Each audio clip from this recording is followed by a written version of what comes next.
This is something I didn't talk about for years, mostly because I wasn't sure how to explain it without sounding dramatic. But the older I get, the more I realize how close it came to being much worse. When I was 19, I worked nights at a small gas station just off a highway exit in rural Pennsylvania. If you've ever been to one of those places, you know the type. Two pumps, a flickering sign, and absolutely nothing around except trees and the occasional semi-truck blowing past.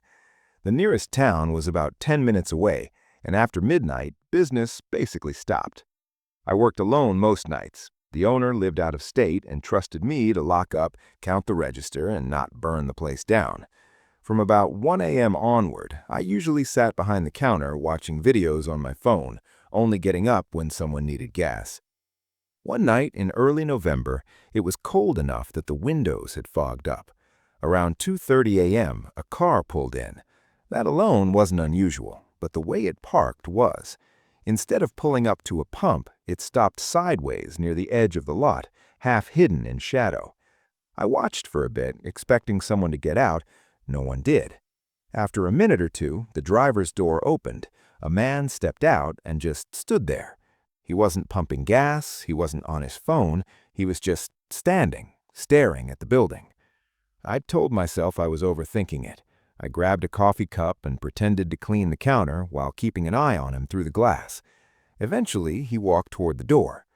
When he came inside, I noticed immediately that he smelled strange. Not bad exactly, just metallic, like cold air mixed with pennies. He didn't look homeless or drunk. He was clean, well-dressed even. Hoodie, jeans, boots. Late 30s maybe. He wandered the aisle slowly, not picking anything up. I asked if he needed help, and he didn't answer. He just looked at me for a second too long, then turned back to the shelves.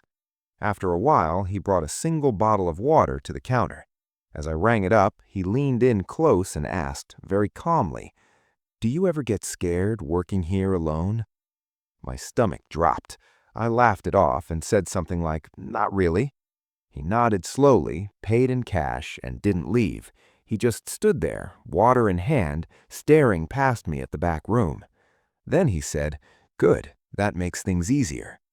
I don't remember exactly what I said after that, but I do remember my hands shaking as I reached under the counter and pressed the silent alarm button.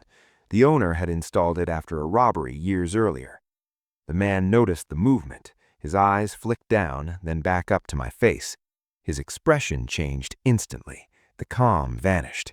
He stepped back, smiled tightly, and said, "Never mind." Then he turned and walked out. I locked the door immediately and watched him through the window. He didn't get back into his car. Instead, he walked around the side of the building toward the dumpsters and the tree line behind the station. The police arrived about 10 minutes later. They searched the area but didn't find him.